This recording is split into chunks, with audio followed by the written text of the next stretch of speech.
Olá, sejam bem-vindos aos Cientistas do Bem-Estar. E hoje eu tenho aqui como convidado uma pessoa muito especial. Ele é o senhor Wilson de Barros Consani Júnior, conhecido como Coronel Consani. 26 anos de experiência no Corpo de Bombeiros, na área de salvamento. Um dos criadores do projeto Resgate. Atuou também como comandante de policiamento de rua aqui no estado de São Paulo. Formado em Educação Física, mestre em Segurança Pública e também pai do Rodrigo, da Ana Carolina, avô da Maria e da... Como é o nome da outra mesmo? Catarina. Catarina, é verdade, fugiu aqui. Mas enfim.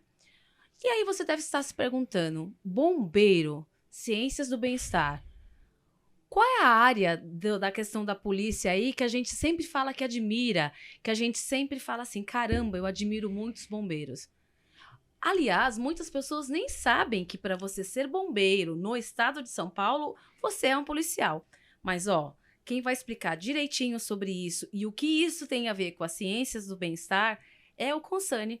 Prazer, Consani, ter você aqui com a gente. Eu gostaria que você já começasse explicando um pouquinho sobre essa questão do bombeiro no estado de São Paulo e o que tudo isso tem a ver com a ciência do bem-estar, né? O que é ser bombeiro, essa missão bombeiro. Tá bom. Como vai você, linda? Tudo bem? Bem.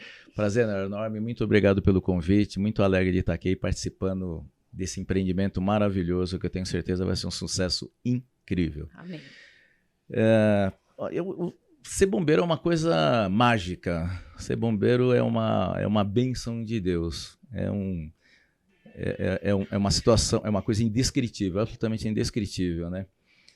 E a gente atua diretamente no bem-estar do ser humano, né? Sim. Toda vez que uma pessoa está numa situação de risco, numa situação de dificuldade qualquer, que envolva a vida humana principalmente, né? De quem que ela se lembra? Sempre do bombeiro. Chama o bombeiro. Chama o bombeiro. Chama o bombeiro. E, então a gente atua diretamente no bem-estar do ser humano, né? Então é um prazer fora do comum a gente trabalhar nessa missão. E por incrível que pareça, né, no planeta Terra inteiro, o bombeiro não tem nada a ver com a polícia, porque são formações diferentes, a forma de treinamento é completamente diferente, até o perfil do profissional que tem que trabalhar nessa atividade é completamente diferente do perfil do profissional que trabalha na área de policiamento, não é? No Brasil, ainda muitos corpos de bombeiros estavam ligados à polícia, subordinados à polícia. Com o tempo, eles foram se emancipando. Tá. E o único estado hoje que ainda, infelizmente, está ligado à Polícia Militar é o Corpo de Bombeiros de São Paulo. Mas eu acho que há conversas, há negociações, e em breve o Corpo de Bombeiros vai estar, da Polícia Militar de São Paulo vai estar emancipado também. Como é que funciona isso? Primeiro você ingressa na academia da Polícia Militar para depois fazer a formação em bombeiro? Mesmo você decidindo assim, eu quero ser bombeiro.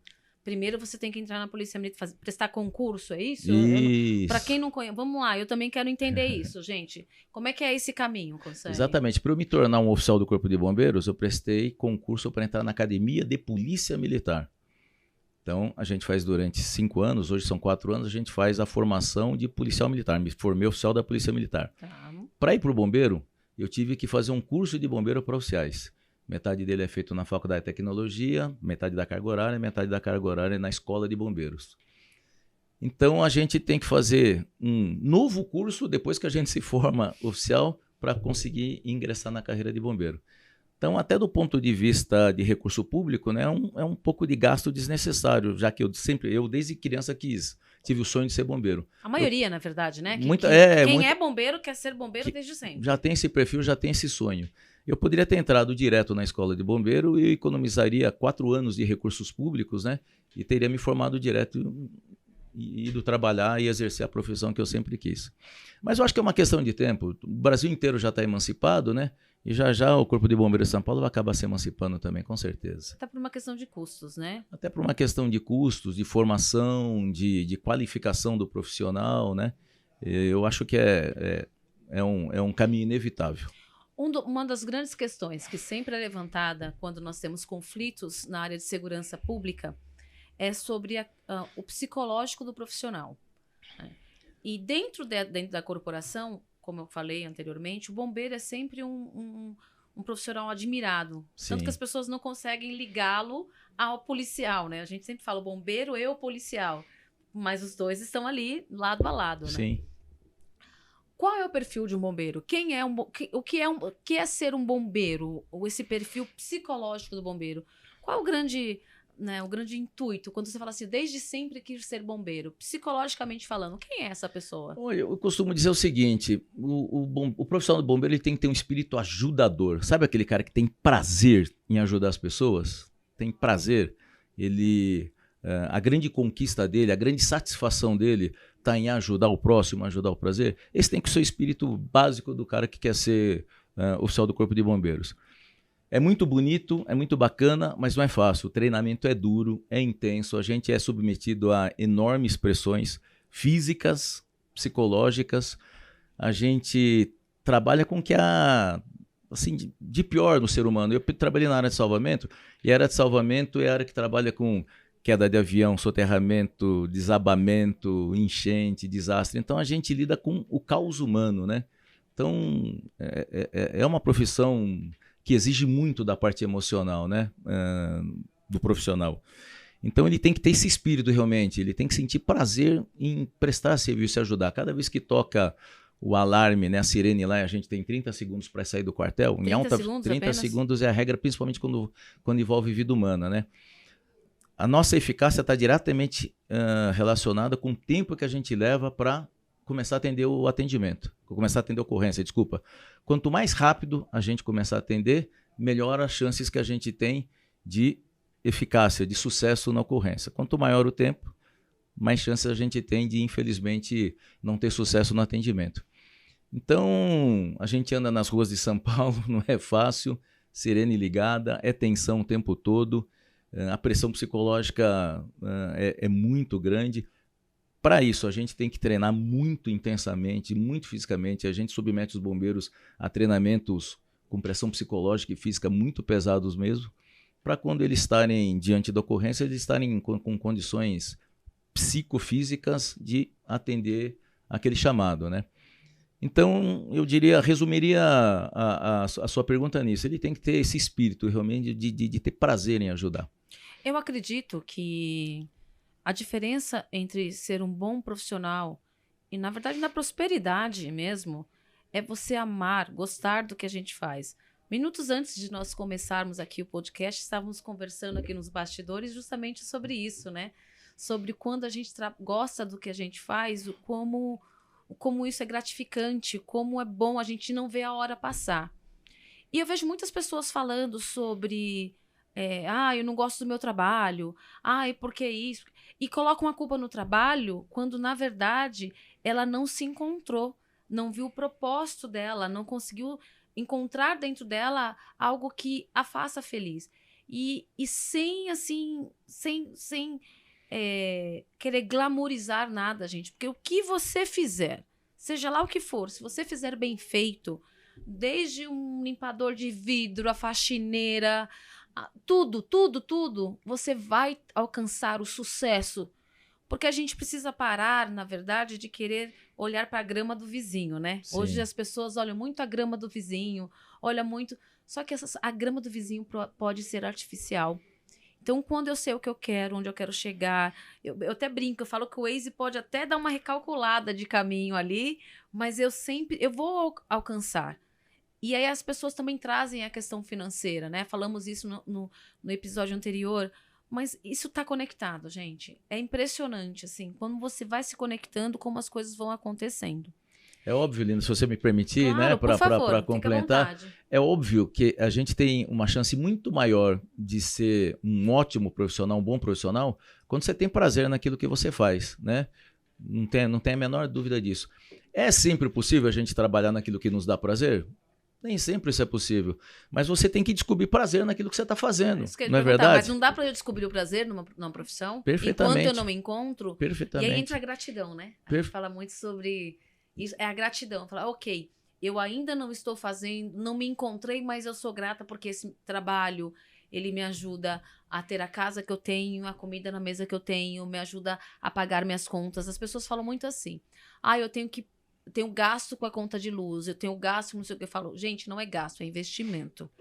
Porque você investiu naquilo para te dar o conforto de uma geladeira ligada, o conforto. Existem confortos ali. Quando eu entendo esse lado da gratidão, as coisas vão tomando uma outra nuance e eu vou deixando, inclusive, de ser ranzinza, né?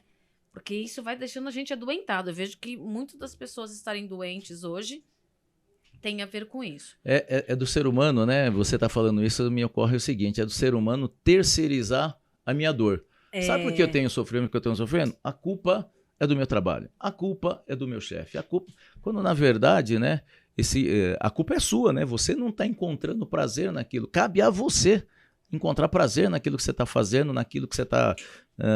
satisfação naquilo que você está desenvolvendo. Qualquer que seja o projeto, como você falou, não importa, de limpar vidro a um grande projeto, você tem que encontrar prazer naquilo que você está fazendo. Aí você vai, com certeza, ter sucesso, vai ter eficiência, o seu trabalho vai ser reconhecido, sem sombra de dúvida. E veja bem, gente, muito importante a gente falar, porque a gente fala assim, limpar vidro, trabalhar, né?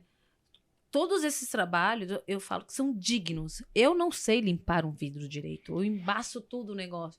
Então, se eu tenho uma pessoa que ela é especialista naquilo, eu sempre falo, gente, tem uma pessoa especialista nisso, eu vou contratar a pessoa especialista nisso. E aí vem a prosperidade. Quantas pessoas aí reclamam que não acham um pedreiro bom, um encanador bom? E aquele cara que é bom, ele não tem agenda. Porque é fazer bem aquilo que você se dispor a fazer. E toda profissão, ela tem a sua importância, ela tem o seu mérito. Assim, eu tenho um respeito muito grande, e eu, inclusive, não gosto de ver ninguém sendo maltratado na minha frente. É o momento que a pessoa arruma uma briguinha aí comigo, porque isso não vai acontecer, não. Porque, para mim, isso é respeito a todas as profissões. Meu pai era mecânico, então, se eu estou aqui hoje, foi aquele cara que vi por muitas vezes chegar sujo em casa, altas horas da noite, porque tinha ido fazer um socorro. Então, e eu tenho um orgulho danado disso. Então, vamos começar a entender dentro dessa cadeia aí que tudo que você fizer e fizer bem feito vai te trazer bons resultados, tá? E vamos olhar o lado bom da coisa. Eu vou te falar uma coisa bem bacana em cima do que você falou. Eu me formei na Academia de Polícia Militar, saí aspirante, fui promovido a segundo-tenente, fiz o curso de bombeiro, parte do curso, no meu tempo, era na Faculdade de Tecnologia, na FATEC, e tive aula de física, cálculo, desenho industrial. Nossa, é terrível. E aula, na época chamava-se CIAD, Centro de Instrução e Adestramento do Corpo de Bombeiros e tal. E aí fui classificado na área de salvamento, fui trabalhar na área de salvamento. Sabe com que eu aprendi, mas aprendi de verdade? Com o Cabo Boanerges, todos os meus subordinados. Com o Sargento Cruz, com o Sargento Sete, com o Soldado N. Lima. Teoricamente não, de fato, né, na hierarquia, eles são meus subordinados, eu era o comandante deles. Mas que experiência que eles tinham. Um olhar diferente. Eles chegavam, né? na ocorrência e falavam, tenente, vamos fazer assim que é melhor. E se você tem, não é nem humildade, né? Eu não chamaria isso de humildade, é inteligência de aprender, porque você sempre pode aprender com todo mundo. Não importa o tamanho daquela pessoa, a profissão que ela exerce. Você sempre tem a inteligência de aprender, não importa com quem. Eu aprendi demais com ele. E eu, modéstia à parte, me tornei um ótimo profissional de bombeiro, sobretudo na área de salvamento, mas eu atribuo essa minha formação, essa minha capacidade, muito mais ao que aprendi com os meus subordinados do que o que aprendi nos bancos de escolas. Aí entra da inteligência emocional e racional. As pessoas falam muito que uma se sobrepõe à outra. Eu falo, não. Uma é essencial à outra. Porque quando eu pratico a inteligência emocional, quando eu consigo me conhecer o outro, ter a empatia, aprender, me dispor a aprender, ter a humildade para aprender, reconhecer, falar, olha, ela tem coisa, reconhecer os talentos de cada um, né? E aí eu racionalizo isso e coloco em prática, eu me torno uma pessoa muito mais resiliente até. Sem dúvida. Porque eu vou entender que eu não sei de tudo e que bom. E tem pessoas que fazem e a gente pode, em comunidade, em conjunto ali, poder fazer com que as coisas saiam da melhor maneira e cada um exercendo o seu talento e juntos praticando a inteligência emocional e racional. Dentro do Corpo de Bombeiros, a gente sabe, você falou na questão de salvamentos. Como é que fica a questão emocional? Porque vocês lidam, né? Você falou, temos 30 segundos para sair, o tempo de saída, o quanto mais rápido sairmos e chegarmos ao local da ocorrência, melhor serão os resultados que nós colheremos, né, no sentido de salvamento. Como é que fica a cabeça do profissional ali? Eu sei que é um propósito, vocês estão ali com essa coisa do servir, mas e quem serve a vocês nesse momento? Como é que vocês se ajudam? Eu creio que é uma coisa aí bem, bem delicada, né? Eu vou te falar uma coisa. Tem uma pessoa que definiu o desenvolvimento do meu trabalho. Eu achei que foi a melhor definição que eu já ouvi na minha vida. Inclusive, você conhece essa pessoa, Mônica Santos. Já ouviu falar? Já ouviu falar.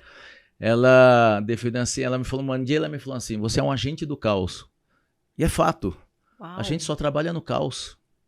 A gente só trabalha no caos. Verdade. Então, a gente tem 2 momentos. Um momento de um pico lá em cima de excitação. E eu vivi muitas vezes esse momento. Eu saí por uma ocorrência, criança soterrada. Nossa Senhora. Criança soterrada. E longe para Chuchu. Na época a gente tinha poucos postos de bombeiros, alta velocidade. Foi ontem. Pouquíssimo tempo. E a gente chega lá e trabalha e não sei o quê. Tira a criança desacordada, sem batimento cardíaco. Você começa a ressuscitação, RCP, faz todos os procedimentos. Você entrega no hospital e a criança está viva.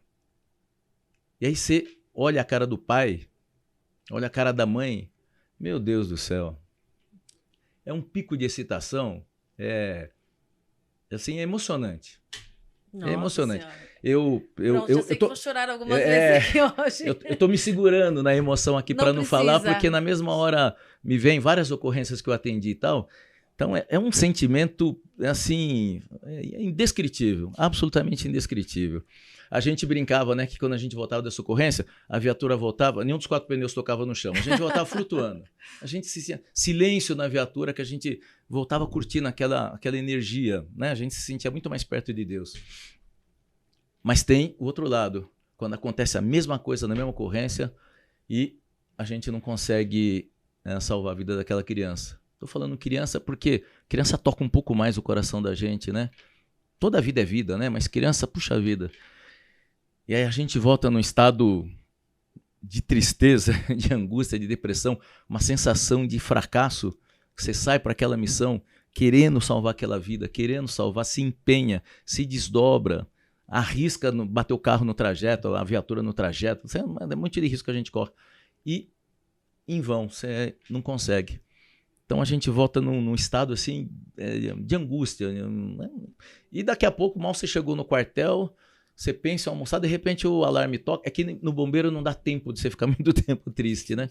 Você não consegue muito.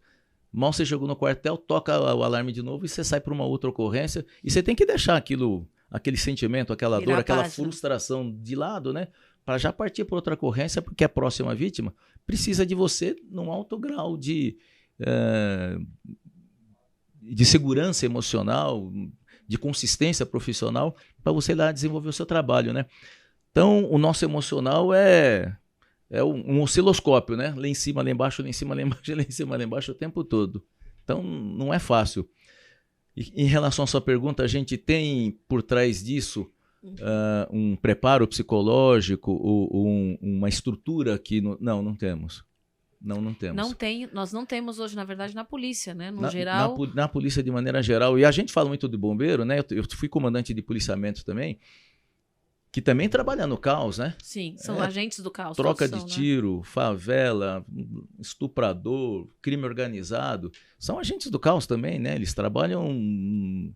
Cada vez que entra numa operação, entra numa favela, ele pode perder simplesmente a vida dele. É só a vida que ele pode perder. Né? Ele tem uma família, não é brincadeira. Né? Uma família.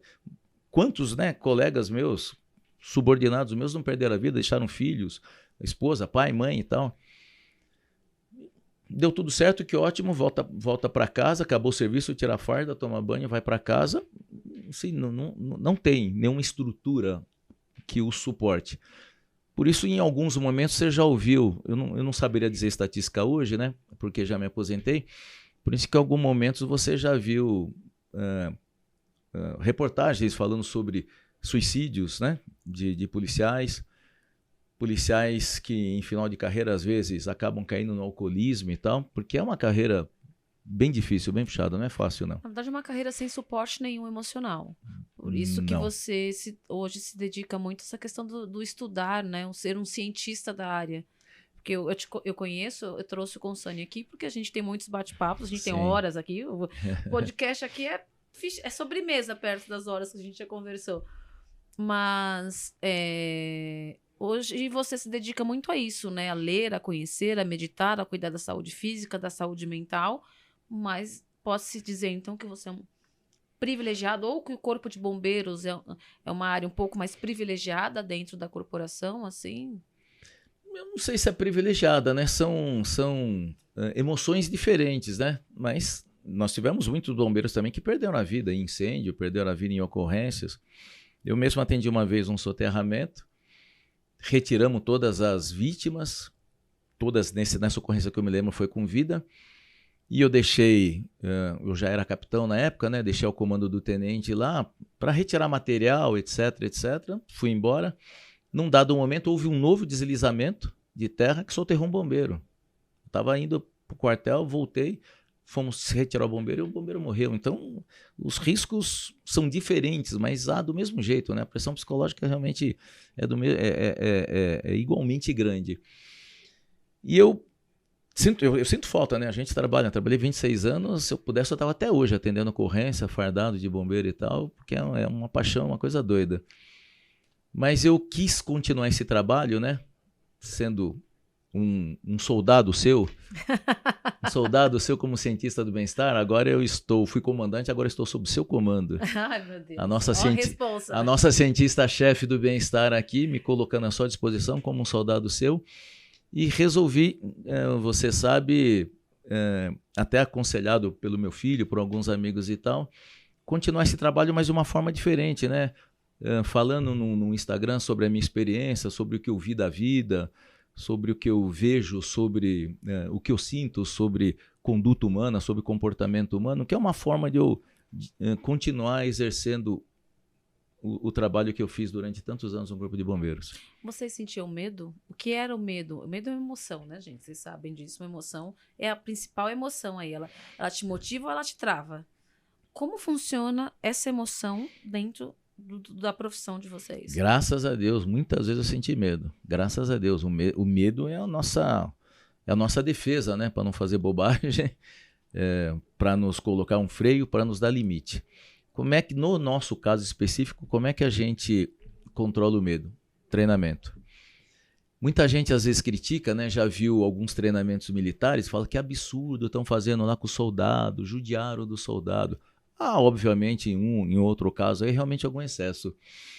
Mas eu fui instrutor do curso de mergulho, fui instrutor do curso de salvamento em altura, fui instrutor do curso de salvamento terrestre, eu fiz todos esses cursos e depois me tornei instrutor desses cursos, né, dentro do Corpo de Bombeiros. A gente submete o aluno no mais alto grau de estresse, mas no mais alto grau de estresse possível. Obviamente, sempre com uma margem de segurança, mas a gente tenta levar o aluno na fadiga psicofísica que a gente chama, né? Ele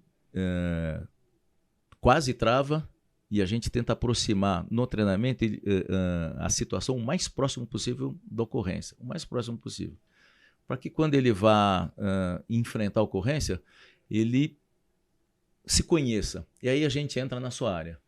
Na nossa área. Na nossa. Que você vai ser muito melhor em todos os aspectos da sua vida, emocional, tudo como treino, pai, né? como homem, como não sei o quê, se você se conhecer.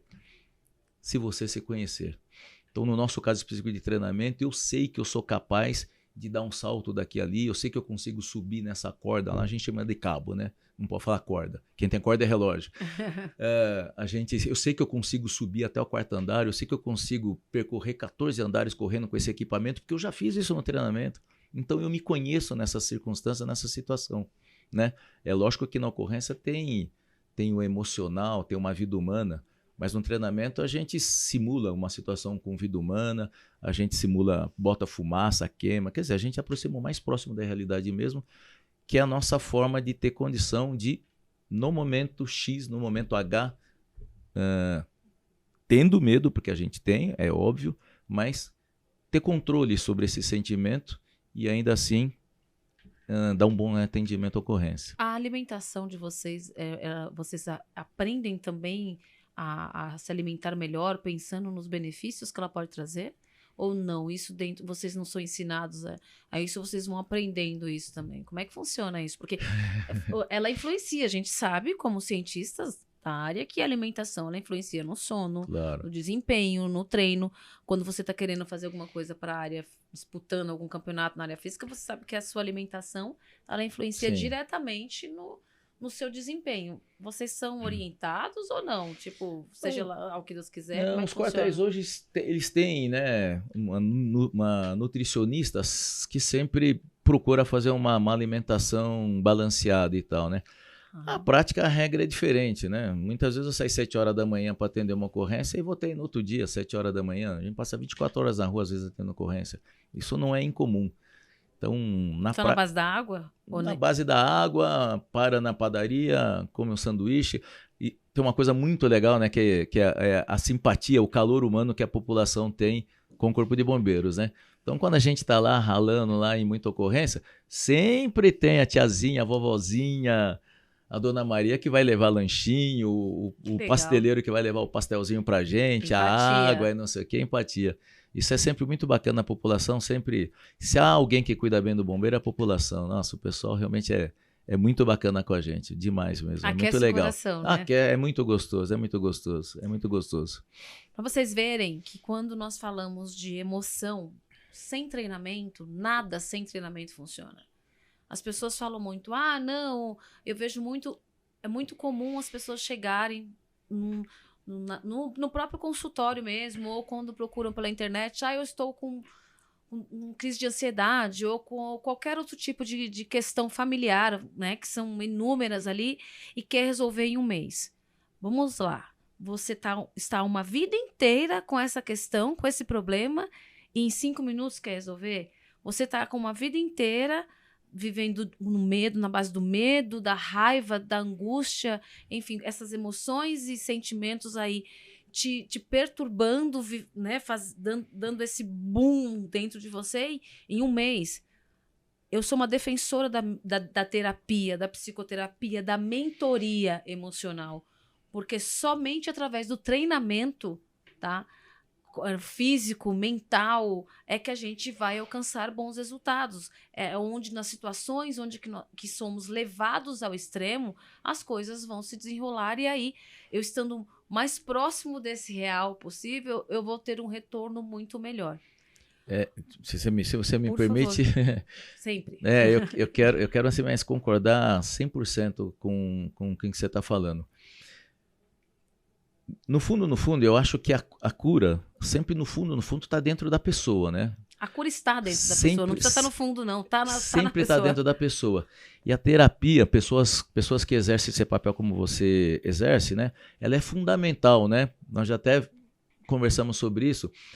Você é um GPS, né? Que vai dizer para a pessoa, esquerda, não, diminua a velocidade, está indo rápido demais, Isso. Cuidado com esse obstáculo aqui, para a pessoa chegar exatamente onde ela quer.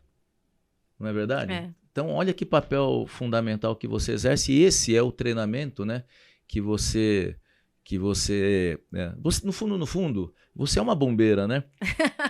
É uma bombeira, é verdade. Você é uma bombeira lá do consultório. Eu sou um bombeiro da rua e você é uma bombeira do consultório. Apagamos incêndios. Isso, você exerce praticamente a mesma atividade que eu, porém, na clínica, enquanto eu estou atendendo lá na rua, a pessoa presa em ferragem e tal. É uma profissão muito bonita. Eu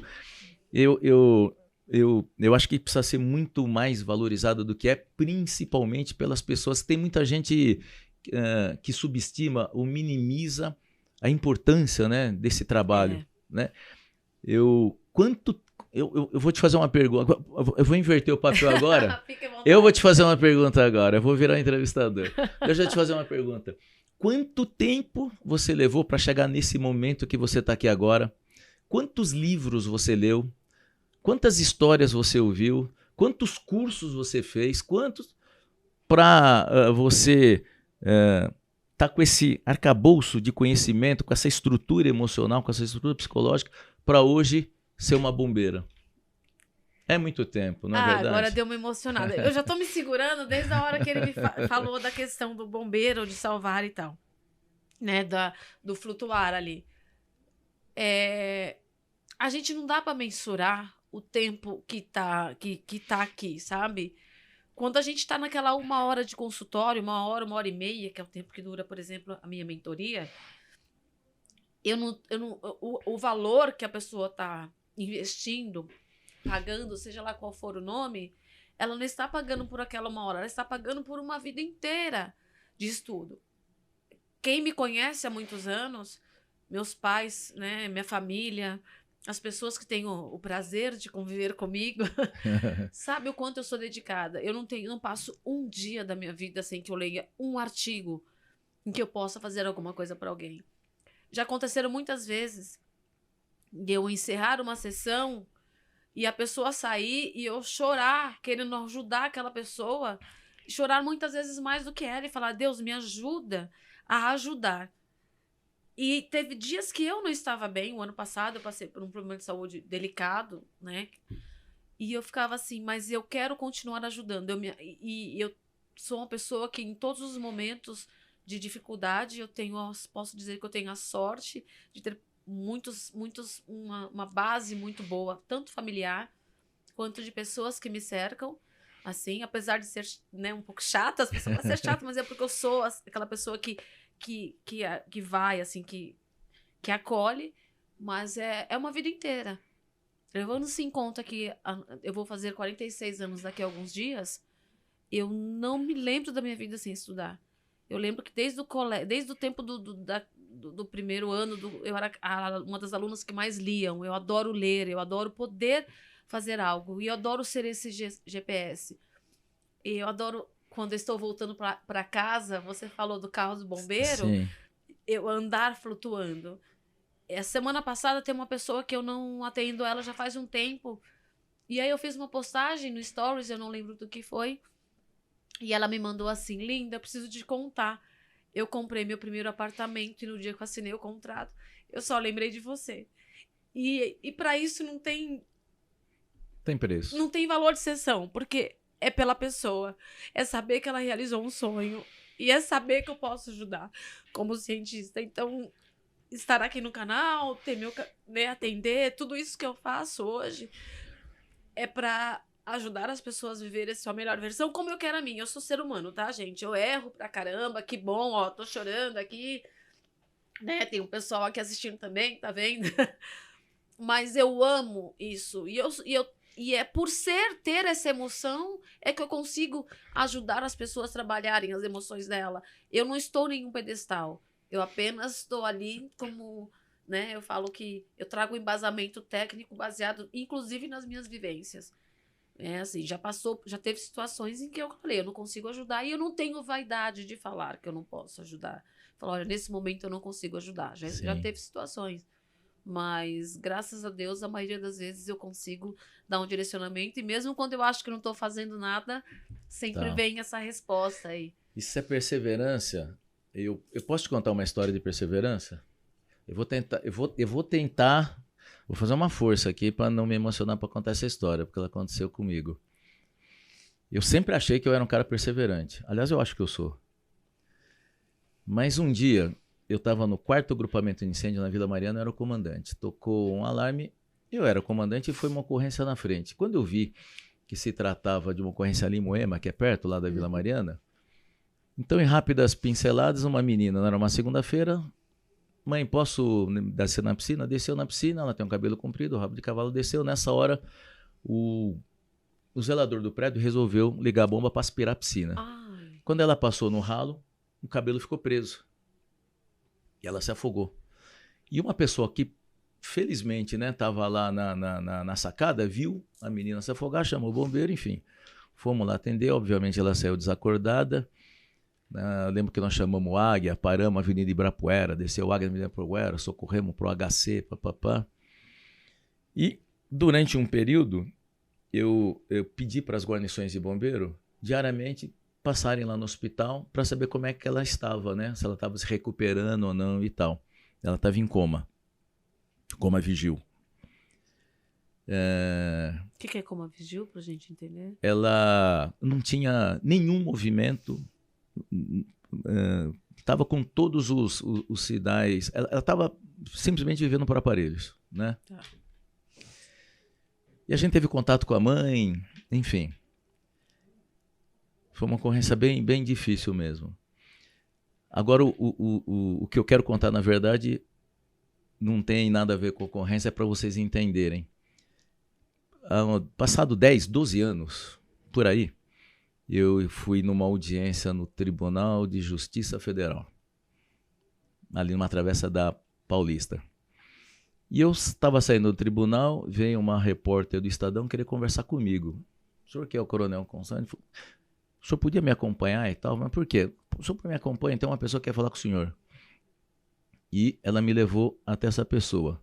Era a mãe dessa menina, 12, 13 anos depois. O senhor conhece ela? Eu falei, eu não lembrava mais, né? Eu falei, não me lembro. O senhor, mas eu nunca vou esquecer o senhor, porque o senhor lembra da ocorrência assim, assim, assim, assado. Eu falei, puxa vida, lembro então. A senhora que é a mãe, caramba. Ainda perguntei, como tá a nossa menina? Ela falou, tá em coma. Eu falei, 12 anos depois. Mas ela falou feliz, porque a filha dela ainda estava viva, mas agora ela já abre o olho, mas agora ela mexe a mãozinha direita, mas agora ela... E acreditando que a filha dela ainda ia, 12 anos depois de um coma, que a filha dela ainda ia voltar, de repente a mergulhar na piscina e tal. Vê que exemplo de perseverança e tal. E aí eu tô falando isso porque em cima do que você fala, né? Às vezes as pessoas, como você falou, elas querem solução imediata. Elas querem ir no seu consultório, fazer 2 consultas e achar que o problema está resolvido. Se você não perseverar em nada na sua vida, você nunca vai chegar em lugar nenhum. E gratidão, né? As pessoas, elas buscam muito o extraordinário e esquecem de viver as pequenas coisas da vida. É celebrar, é um almoço com um amigo, é um café que você pode tomar, é um telefonema que você pode dar e mudar a vida de uma pessoa. Porque o depois pode não existir. Você dizer para uma pessoa o quanto ela é importante para você, que você a ama, que você gostaria de estar com ela, ou então parar um pouco desse vamos marcar e abrir a agenda e fazê-lo de fato. Porque eu vejo muito isso, né? Eu sou aquela pessoa que eu falo, gente, não me convida, não. Linda, vamos tomar um café? Eu falo, que dia? Eu sou a pessoa da agenda, do celular, eu abro. Eu tenho agenda física, eu sou Cinecesc, então eu preciso da agenda física. Mas eu sou... É tão importante isso. E aí entra muito disso que você... Acho que na sua vivência como bombeiro, né? Nessa área do bem-estar dentro da polícia, que é a área do bem-estar, né? Claro. Porque, graças a Deus, vocês têm muito mais resultados positivos do que o contrário. Sem dúvida. Apesar de serem agentes do caos, vocês trazem muitas coisas ali de positivas, assim, de resultados positivos, porque as pessoas que estão naquela situação, a maioria das vezes não procuraram. No final das contas, a vida é muito simples, né? A vida é muito simples. É muito simples. As pessoas acabam tornando isso muito complexo, muito complicado, né? Mas a vida, no fundo, é muito simples, né? É que, infelizmente, é uma tendência hoje do ser... A gente sabe, né? De uns tempos para cá, parece que... A gente pode falar do Brasil, mas, na verdade, a humanidade, né? Ela tá doente, né? Tá. Ela tá completamente doente, né? A sociedade...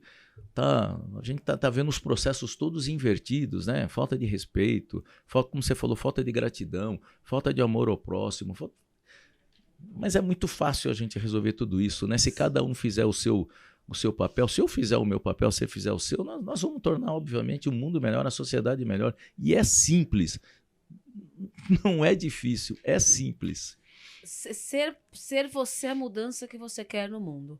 Quando Perfeito. nós trazemos a consciência de que a mudança que eu quero no mundo, eu tenho que começar pelo meu mundo, eu facilito a minha vida e das pessoas. Sem dúvida. Quando eu tenho a consciência de que eu tenho direitos, mas eu também tenho deveres, que ônus tem bônus, né? Existe ônus e bônus. Tudo na vida tem o yin e yang, tudo tem o contrabalanço ali. Você não vai estar 100% feliz, nem 100% triste.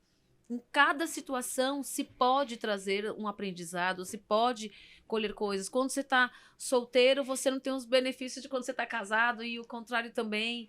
Tudo tem. Agora, como você vai encarar isso, simplificar isso, né? E aprender a consertar, né, Constantino? As pessoas tornaram tudo muito descartável, as relações descartáveis. Sim. E não é assim, gente. Sabe?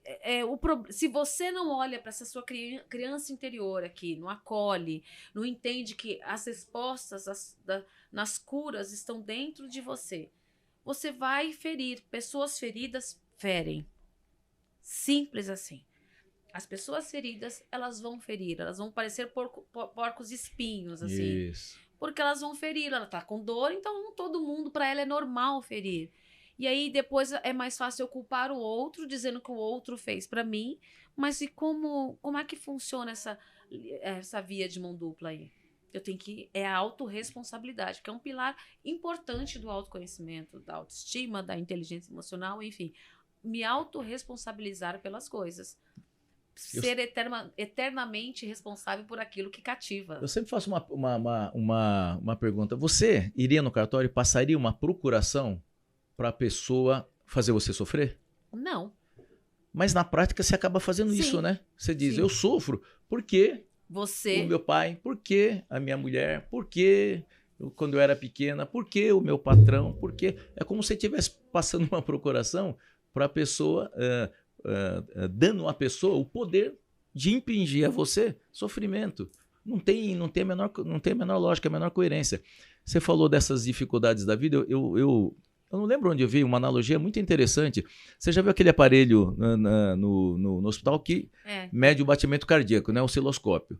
Alto, baixo, alto. Então, enquanto o coração está batendo, enquanto ele está alto e baixo, o que significa? Tem vida. Tem vida. Tem vida. Quando ficar reto, significa o quê? Acabou a vida. Então, e esse é o processo natural da vida, né? É altos e baixos. Por isso que você tem que simplificar a forma como você enxerga, a compreensão de que passarás por isso. Não tem jeito. Dentro da corporação, dentro dessa coisa das ocorrências, né? Às vezes de não ter nem tempo de ficar triste ou de ficar feliz, né? Você falou aí que o tempo é muito curto ali dentro daquele período que vocês estão de plantão. Quando dá aquela parada, tipo, acabou meu plantão, como fica a cabeça de vocês? A questão da autorresponsabilidade também. Vocês se culpam, de repente, quando uma coisa dá errada? Como é que é? Como é que é isso no dia a dia de um bombeiro, Constantino? Desse cientista? Né? Eu falo como bombeiro. Culpa não. Culpa não, porque a gente trabalha realmente sempre no limite máximo de conseguir sucesso no desempenho daquilo que a gente está fazendo, né? Então, quando a gente, por alguma razão, não tem sucesso, né, é porque não foi possível. De qualquer forma, aquele acidente ele se transcorreu de uma maneira tal que a nós não era possível, infelizmente, resgatar aquela vida, salvar aquela vida, né? Não tinha jeito. Mas quando a gente sai do plantão, né, quando a gente vai para casa, vai para o momento de descanso, né, varia muito em razão de como foi o plantão, né? Eu já saí rindo, feliz da vida, animado, me sentindo com 20 centímetros a mais alto, né? Grandão, fortão. E já saí triste. Fui para casa assim, sem vontade de nada, por causa da frustração daquele atendimento ou daquele plantão em que as coisas acabaram, infelizmente, não saindo bem, né? Eu sempre cito o exemplo, né? A gente estava trabalhando no 2º GBS, é responsável pela represa do Guarapiranga. Um cara resolveu passear de barco com 8 crianças, sem colete, sem não sei o que, virou o barco e morreu todo mundo, no meio da represa. E nós fomos lá para mergulhar, estavam todos mortos já, resgatamos todo mundo no primeiro dia e a gente estava com dificuldade de achar um menino, 6 anos, 5 anos, sei lá. E todo dia que a gente chegava lá, quem estava lá? A mãe. Putz. Na porta. Carinhosíssima com a gente. Será que vocês vão achar meu menino hoje? Eu quero enterrar meu menino, não sei o que tem. Ela já não tinha esperança, mas ela queria... Ela sabia, né? Sabia. Todos nós sabíamos e a gente também já tinha conversado, né? O bombeiro é um psicólogo intuitivo, não é de formação, né? Mas é intuitivo, né? Porque a gente fora a vítima, a gente lida com a dor da mãe, do pai, das pessoas que que têm uma ligação emocional com a vítima lá, né? E no dia nós achamos o menino. Depois de quantos dias? 3 dias. E a senhora estava ali, achamos no final do dia. E nós deixamos o menino ali num canto e falamos, ai meu Deus do céu, como é que nós vamos sair com essa criança no colo para entregar para a mãe? Então nós resolvemos, naquele momento, sair e falar, olha, nós vamos encerrar por hoje, porque tem muito vento, papapá. Pedimos para ela ir embora, que no dia seguinte a gente ia continuar. E assim que ela foi embora, aí sim nós retiramos o menino, porque nós achamos que aquilo ia minimizar um pouquinho a dor daquela mãe. Nem sei se minimiza, né? É impossível minimizar a dor de uma mãe que perde uma criança, um filho de 5 anos, ainda mais por irresponsabilidade de um doido que resolve ir para o meio da represa, passear com um monte de criança sem colete. Mas pelo menos naquele momento lá, eu achei que ia ser menos dolorido. Então ela foi depois no hospital, reconhecer, ela já sabia que a gente tinha achado e tal. Talvez a dor tenha sido um pouquinho menor, né? Esse foi um dia que eu fui para casa derrotado, triste, assim, pensando... Eu já sabia qual era o resultado da ocorrência, lógico, mas eu levei comigo a angústia da mãe, a dor da mãe. A gente acaba participando desse processo junto, né? E foi um dia bem, bem difícil mesmo, né? Então, não é muito fácil lidar com isso, não, né? Realmente não é muito fácil. Foi a ocorrência que mais te marcou? Ah, não. Eu tenho tantas ocorrências. Começar a falar aqui, nós vamos ficar até amanhã cedo. Tem várias ocorrências. Mas eu posso dizer que as que mais me marcaram, né? Tanto do lado positivo quanto do lado negativo, foram as que envolviam crianças, né? Nós já atendi ocorrência em que nós ficamos... A vítima estava soterrada.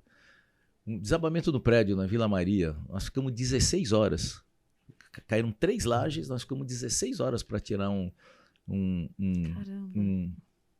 peão de obra lá, que estava lá trabalhando, né? Debaixo dos escombros lá. E era muito difícil, nunca esqueço, o Cabo Martão, e nós fomos escorando e entrando, e criando caminhos. Nós fomos 16 horas para tirar o camarada. E a gente já achava que não ia ter, né, a menor condição, 16 horas depois, com 3 lajes em cima dele, nós tiramos o cara com vida. Nossa, e saímos conversando com ele, batendo papo, e a hora que nós chegamos nele, ele mostrou sinais de vida, começamos a conversar, e estava com a perna presa, e tinha ferragem, enfim, foi uma dor de cabeça para tirar danada e tal, né? De vez em quando as lajes mexiam, a gente podia acabar de desabar o resto, né?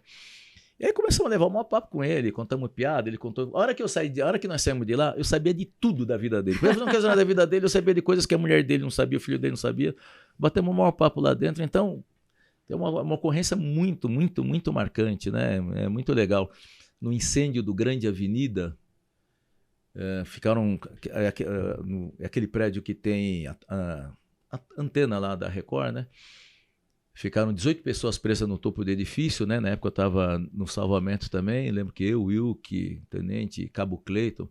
Se vocês assistiram o filme, a reportagem, vocês vão ver que nós armamos uma rede de abordagem, né? Ligando um prédio ao outro, né? Jogamos lá para a vítima uma corda, fizemos ele puxar. Dá um monte de nó, dá um monte de volta, agora dá um nó. E fomos acreditar no nó que ele deu, né? Lá para a gente atravessar. E fomos atravessando e tal. E conseguimos retirar as 18 pessoas que estavam no topo de um prédio que estava em chamas. Quer dizer, então começar a falar de ocorrência aqui na área de salvamento marcante, nós vamos ficar até amanhã aqui. Então, tem muitas ocorrências marcantes. Por isso que vocês precisam ser levados ao extremo o tempo todo, porque vocês têm que, né, nos treinamentos. Sem dúvida. Porque vocês precisam, nesse momento, de ter a inteligência Isso que eu chamo de inteligência. Viu, gente? Isso que eu chamo de inteligência emocional. Porque se você não tiver... nesse momento, você não estiver com isso bem treinado, colocado Sim. à prova ali, o mais próximo do possível, né? Do real possível, o negócio não vai funcionar.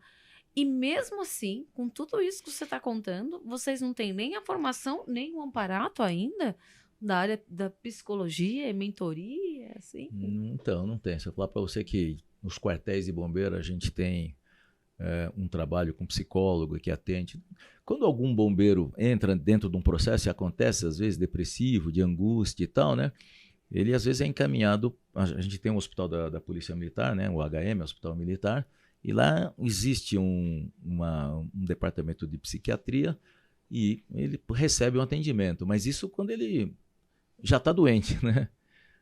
Não é preventivo, né? Isso, o trabalho preventivo, definitivamente a gente não tem.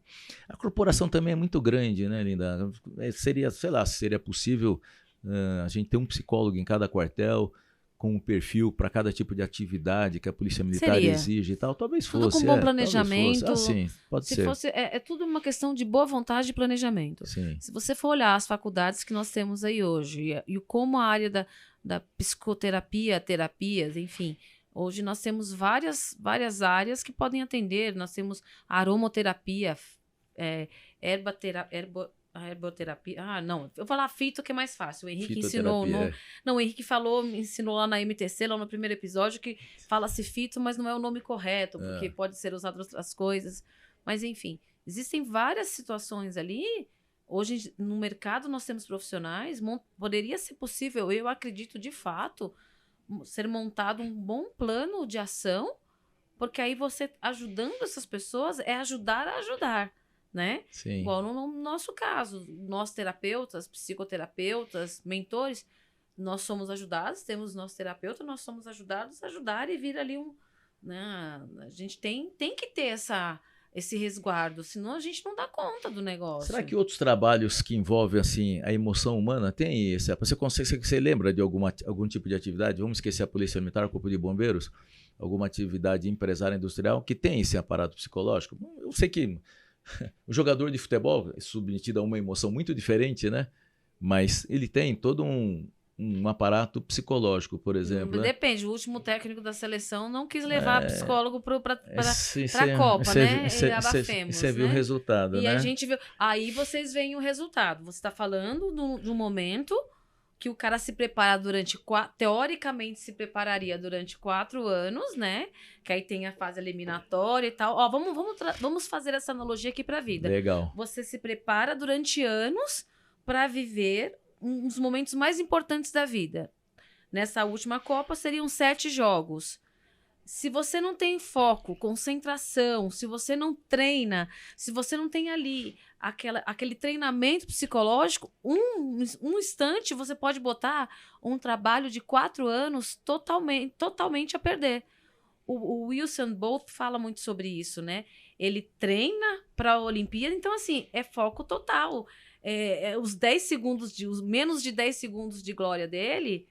Foi o que a gente, até quando você fez a pergunta, né, sobre o meu trabalho, ele não é definido por aquela sessão, mas por todos os anos de estudo. Um profissional da área esportiva, para mim, é inadmissível que ele não tenha um suporte psicológico.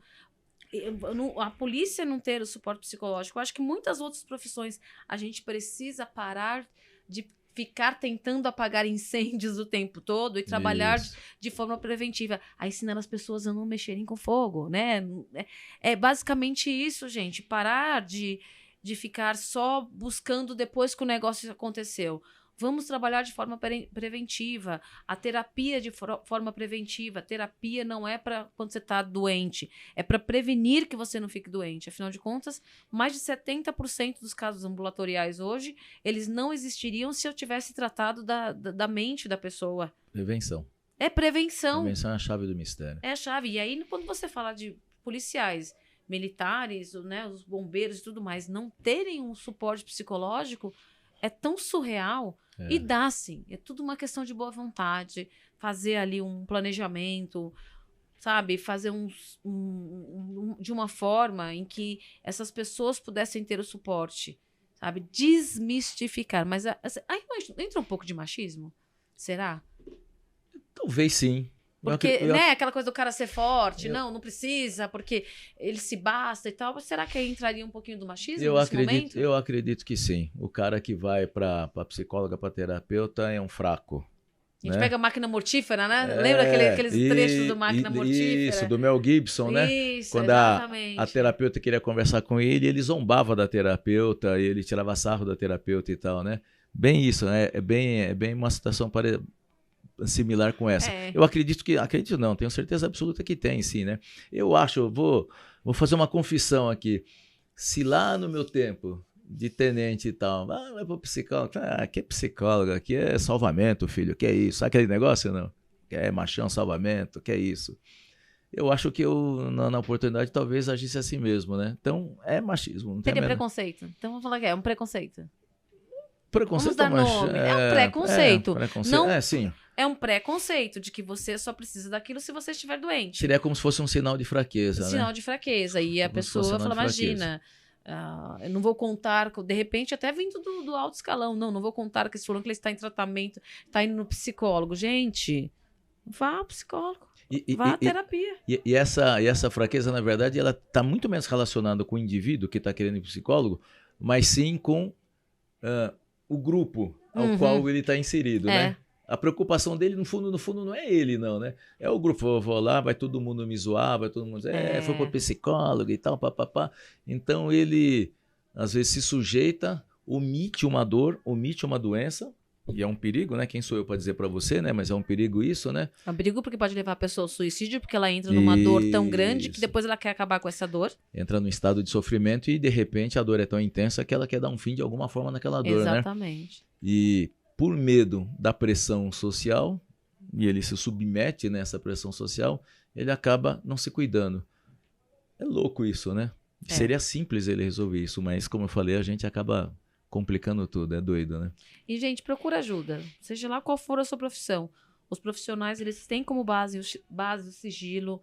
A gente não pode, se eu encontro uma pessoa na rua, mesmo que eu tenha acabado de ficar 2 horas com ela no consultório, eu faço de conta que não conheço. Se a pessoa não falar, essa aqui é minha terapeuta, ou não posso, isso e aquilo, eu não falo nada. Porque eu respeito muito isso. Até porque existe esse preconceito, né? O que nós devemos, que eu peço até vocês que acreditem nisso, por favor, vamos começar a trabalhar para desmistificar. Como é você como cientista hoje? O que você faz? Qual trabalho você está desenvolvendo? Como a gente pode encontrar o Consani nessa área do desenvolvimento? Você dá palestra também, né, Consani? Então, quando convidado, faço palestras, né, para contar essa minha experiência, essa minha história, né, essa minha vivência. E eu tenho um Instagram, né, que é wconsa, W de Wilson, Consa de Consani, é W Consa. E eu posto semanalmente alguns vídeos contando essa história, fazendo algumas reflexões. Baseada na sua experiência no Corpo de Bombeiros, isso, né? Baseado na minha vivência toda, no atendimento de ocorrências, em tudo que eu li, vi, aprendi, convivi, né? Levando algumas reflexões a respeito disso que nós estamos conversando aqui, a respeito das emoções, de como a gente às vezes é traído pela mente, né? De como às vezes a mente, a famosa frase, a mente mente para a gente, né? E a gente acaba se sujeitando a situações às quais a gente não precisa se sujeitar, a gente não vivendo situações que a gente não precisa viver, né? Então foi uma forma que eu encontrei de continuar sendo um bombeiro, não mais de rua, não mais no carro vermelho, não mais no salvamento, não mais com sirene, mas hoje eu sou um bombeiro do Insta, bombeiro do Instagram. Apaga os incêndios emocionais. Apaga os incêndios emocionais, e eu tenho tido algumas experiências assim, bem bacanas, né? Com algumas interações, né? Pessoas que acabam interagindo comigo, pessoas que em alguma reflexão as toca de alguma maneira, né? Obviamente eu não vou citar nome, mas, por exemplo, uma mãe que entrou em contato comigo e ligou para contar a história dela de um filho de 17 anos, que até então bom aluno, bom filho, bom não sei o quê, mas um dia ele foi para a sacada do prédio, do 5º andar, e se jogou. Não morreu. Felizmente, graças a Deus, não morreu. E ela, eu não lembro qual foi o tema que eu falei na hora, e ela acabou se identificando, né? E me chamou no direct, e nós acabamos conversando, trocamos bastante ideia e tal, e hoje é uma seguidora fiel, muito querida. E algumas outras interações assim que eu acabei tendo e tal, então estou muito feliz com esse trabalho que eu estou realizando. Poder apagar esses incêndios de uma outra forma aí, né? De alguma forma, apagando algum incêndio aí, emocional agora. Lembrando sempre que nós, cientistas, né, do bem-estar, nossos bombeiros aí, nesses bombeiros, não tinha pensado nesse termo ainda, verdade. Somos humanos que querem ajudar outros seres humanos. Sim. E muitas vezes com as nossas experiências de vida, né? Com trabalhos, com histórias familiares, enfim, com N situações e com muito embasamento técnico também, que eu sei que você lê muito, né? Sim. Gosta de ler muito e tal. Procuramos trazer as melhores respostas, mas ela sempre vai estar dentro de você. Nós estamos ali para direcionar, para orientar, né? Para tecnicamente ajudar, mas você precisa estar disposto e disponível a viver transformações. Porque muita gente busca no profissional a resposta, a solução para algo que ela não quer fazer de verdade. A pessoa quer que eu resolva a vida dela, mas ela, quando você traz a solução, fala, mas veja bem, mais meu marido, mais meu irmão, mais minha mãe, mais meu pai. Então, você vai procurar 20, 30 pessoas, não é colocar a culpa no médico, no terapeuta, no psicólogo, seja lá quem for. É entender que se a partir do momento que você sai dali, você não executar, ou pelo menos pensar, refletir, começar a agir, nada vai adiantar. É igual quando você tá doente fisicamente. Se o médico te passa 7 dias de medicação, você toma 3 e achou que resolveu, você tá criando, na verdade, uma superbactéria. E é isso que você faz aqui, tá? Com a sua mente. Você começa, de repente, você vai e você volta, ela começa a ficar mais... O seu sistema neural começa a ficar mais resistente a essa mudança. Nós somos condicionados, então a gente precisa se redirecionar, se recondicionar. São chamadas reprogramações neurais, que é uma área que eu amo, que eu trabalho, inclusive, eu faço no consultório, porque ela funciona, mas saiu dali, você também tem que se dispor a isso. Então, ó, sigam o Consânio no WConsa, eu assisto lá, eu sei que ele faz umas coisas muito legais. De repente, você que está assistindo, que tem alguma identificação, alguém que é da área militar, que, Claro. né, que de repente não consiga conversar com uma mulher, e ele tem uma experiência que pode te ajudar, tanto como uma pessoa da área, como um parente, né, Consânio, da área. Dúvida. De repente, o Consânio possa ali estar servindo vocês de alguma forma, tá ajudando vocês a apagarem alguns incêndios, tá certo? Consânio, eu quero agradecer imensamente a sua presença aqui. Foi um prazer. Como nós falamos, gente, a gente ficaria aqui mais umas 3 horas de papo, mas né, a gente sabe que quase 1 hora já é bastante tempo, mas você vai voltar aqui também mais vezes e falaremos de mais e mais temas aí. Se tiverem sugestões, por favor, coloquem aí embaixo, tá? Ou mandem no direct que a gente marca e vem aqui e fala para vocês. Ou então nos procurem nos nossos canais que estão aí, TikTok, Insta, enfim, que a gente vai estar com o maior prazer e amor também, e respeito à sua história, que isso é muito importante, tá, gente? É respeitar a história de cada um, mas ajudando. E como nós, os bombeiros que somos, nós sabemos que vocês também não podem tacar fogo, tá, gente? A gente vai ali falar, a gente vai orientar, mas vai falar pra você, ó, para também de ficar tacando fogo no negócio aí, porque a gente precisa trazer, de fato, bem-estar no melhor sentido da palavra, tá certo? Brigadão por estarem aqui com a gente, tá? Espero você no próximo episódio. E, ó, gostou? Curte, compartilha, manda pra alguém aí. E te esperamos no próximo. Mais uma vez, obrigada, Eu que agradeço, um prazer. Até mais. Tchau, gente.